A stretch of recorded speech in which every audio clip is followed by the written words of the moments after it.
Puji Tuhan, selamat pagi Bapak Ibu Saudara yang dikasihi Tuhan. Biarlah sukacita dan damai sejahtera Allah boleh menyertai setiap kehidupan kita. Kalau saat ini kita sudah sampai di penghujung tahun 2023 dan beberapa hari ke depan kita akan memasuki tahun yang baru, tahun 2024. Kita dapat katakan Ebenezer, sampai di sini Tuhan sudah menolong. Mari kita lihat kebenaran firman Tuhan di dalam 1 Samuel pasalnya yang ke-7 ayat yang ke-12. Kemudian Samuel mengambil sebuah batu dan mendirikannya antara Mispa dan Yesana. Ia menamainya Ebenezer, katanya, sampai di sini Tuhan menolong kita. Puji Tuhan. Alkitab mencatat bangsa Israel banyak kali menghadapi peperangan melawan bangsa Filistin, dan ketika bangsa Israel atas pertolongan Tuhan berhasil mengalahkan musuh mereka, maka Nabi Samuel mendirikan sebuah batu peringatan yang diberi nama Ebenezer, yang artinya sampai di sini Tuhan menolong kita. Sebuah batu iman yang mengungkapkan keyakinan bangsa Israel akan penyertaan dan pertolongan Tuhan. Selama 365 hari telah kita lalui dengan berbagai macam warna kehidupan. Ada yang manis, menggembirakan, ada keberhasilan, kesuksesan, tetapi ada juga yang pahit dan tidak menyenangkan. Bahkan mungkin ada pergumulan yang belum terselesaikan dan doa yang belum dijawab oleh Tuhan. Namun kalau kita sampai pada hari ini, semua karena kasih setia Tuhan.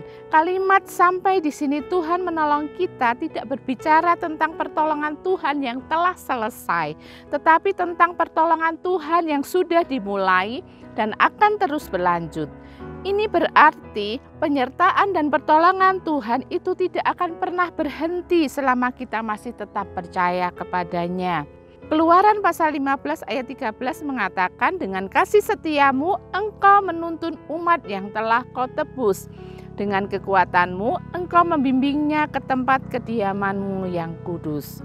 Pada saat memasuki tahun yang baru, tidak sedikit orang yang diliputi perasaan takut, khawatir, cemas, gelisah, karena mereka tidak tahu apa yang akan terjadi terhadap kehidupannya di depan. Oleh sebab itu ketika menjelang tahun baru, banyak orang yang mencari peramal, paranormal, dukun dan sebagainya untuk melihat kehidupan mereka di depan.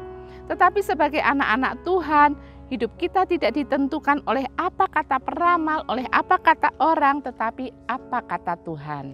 Apapun kondisi dunia hari-hari ini, apapun kondisi kita saat ini, Tuhan adalah Allah yang sanggup menuntun setiap umatnya yang menaruh harap padanya.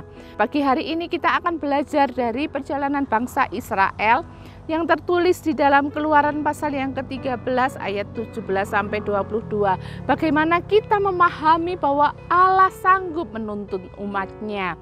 Yang pertama, Allah memiliki rencana yang indah di dalam hidup kita. Kalau kita lihat di dalam Keluaran pasal yang ketiga ayat 7 dan 8, Allah ingin membebaskan bangsa Israel dari penderitaan perbudakan di Mesir. Allah menghendaki bangsa Israel mengalami kelimpahan di tanah Kanaan, suatu tanah yang berlimpah susu dan madunya. Yeremia 29 ayat 11 di dalam terjemahan versi mudah dibaca, Aku mempunyai rencana yang baik bagimu. Aku tidak merencanakan melukai kamu. Rencanaku ialah memberikan pengharapan dan masa depan yang baik bagimu. Puji Tuhan, tujuan akhir yang Tuhan rancangkan bagi umatnya adalah untuk suatu masa depan yang baik, masa depan yang penuh damai sejahtera dan pengharapan. Kata damai sejahtera dalam ayat ini menggunakan kata shalom yang berarti sehat, utuh, dan dalam keadaan baik. Suatu keadaan ideal yang diidamkan oleh manusia karena baik secara jasmani, rohani maupun sosial ekonomi semuanya baik. Inilah janji Tuhan. Yang kedua, Allah melakukan hal-hal yang baik. Kalau kita lihat di dalam Keluaran pasalnya yang ke-13 ayatnya yang ke-18, tetapi Allah menuntun bangsa itu berputar melalui jalan di padang gurun menuju ke Laut Teberau. Dengan siap sedia berperang berjalanlah orang Israel dari tanah Mesir. Tuhan bukan hanya merencanakan hal-hal yang baik dalam kehidupan umatnya, tetapi Tuhan juga melakukan hal-hal yang baik.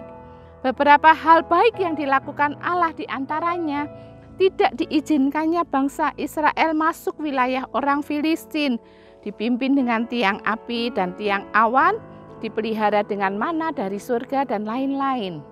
Roma pasal yang ke-8 ayat 28 mengatakan, kita tahu sekarang bahwa Allah turut bekerja di dalam segala sesuatu untuk mendatangkan kebaikan bagi mereka yang mengasihi Dia, yaitu bagi mereka yang terpanggil sesuai dengan rencana Allah.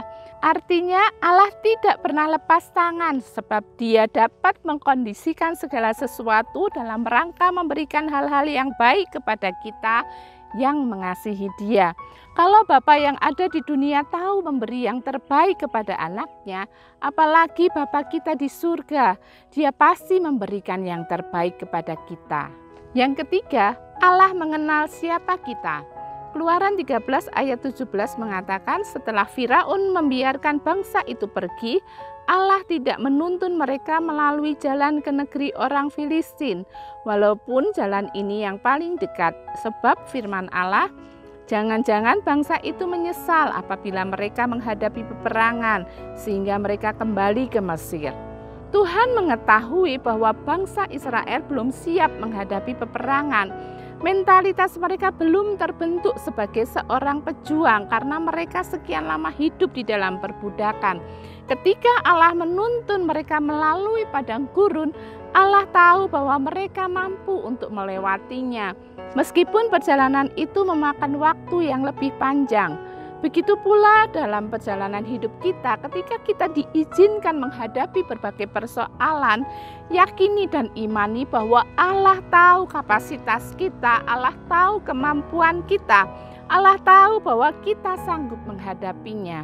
1 Korintus 10 ayat 13 mengatakan pencobaan-pencobaan yang kamu alami ialah pencobaan-pencobaan biasa yang tidak melebihi kekuatan manusia. Nah, hal yang keempat, Allah tahu apa yang kita butuhkan. Di dalam Keluaran 13 ayat 21 dan 22, Tuhan tahu bahwa untuk melalui padang gurun yang terik di siang hari, mereka memerlukan tiang awan yang akan memberikan keteduhan. Dan untuk menghadapi dinginnya padang gurun di waktu malam, mereka membutuhkan tiang api yang bukan hanya dapat menerangi tetapi juga memberikan kehangatan dan melindungi mereka dari binatang buas sehingga mereka dapat berjalan siang dan malam. Dalam perjalanan hidup kita juga berlaku hal yang sama. Tuhan tahu persis apa yang paling kita butuhkan.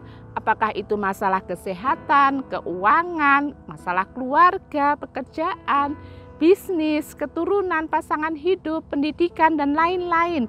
Karena Allah mengetahui apa yang kita butuhkan, maka kita tidak perlu khawatir tentang hari depan kita. Melalui firman Allah pagi ini kita dapat belajar bahwa kita tidak perlu takut sebab Allah sanggup menuntun kehidupan umatnya. Yang perlu kita lakukan adalah bersandar pada kekuatan Tuhan. Imani janji Tuhan bahwa Tuhan akan tetap menyertai dan menuntun kita. Tuhan Yesus adalah Immanuel, Allah yang beserta kita, dan janjinya bahwa Dia akan menyertai kita sampai kesudahan zaman. Jika Tuhan memberikan pertolongan pada masa yang lalu, maka kita percaya Tuhan juga akan memberikan pertolongan dan kemenangan kepada kita saat ini dan di masa yang akan datang. Tidak perlu takut, khawatir, gentar memasuki tahun yang baru. Ada penyertaan, pertolongan, dan pemeliharaan Tuhan di sepanjang hidup kita. Puji Tuhan, mari kita berdoa. Bapa di dalam surga, Bapa yang kami panggil dalam nama Tuhan Yesus Kristus, kami bersyukur Tuhan kalau kami sudah sampai di penghujung tahun ini. Kami percaya semua hanya karena kemurahan Tuhan, semua hanya karena anugerah Tuhan. Sehingga kami boleh katakan sampai di sini Tuhan sudah menolong kehidupan kami. Dan kami percaya Tuhan pertolongan-Mu tidak akan pernah berhenti, tapi pertolongan-Mu akan terus berlanjut di tahun-tahun yang akan datang. Sehingga ketika kami memasuki tahun yang baru, kami tidak perlu khawatir, kami tidak perlu takut. Karena kami tahu Tuhan Tuhan, Engkau sendiri yang senantiasa akan menyertai setiap kehidupan kami. Engkau yang akan senantiasa menuntun setiap kehidupan kami Tuhan. Terima kasih Tuhan Yesus, kami bersyukur buat kebenaran firman-Mu pagi hari ini meneguhkan setiap kehidupan kami, untuk kami tetap mempercayai Engkau, untuk kami tetap memiliki iman yang teguh di dalam Tuhan, bahwa Tuhan sanggup menuntun setiap kehidupan kami umat-umat-Mu Tuhan. Terima kasih Tuhan Yesus, kami mengucap syukur. Di dalam nama Tuhan Yesus Kristus kami berdoa, haleluya. Amin.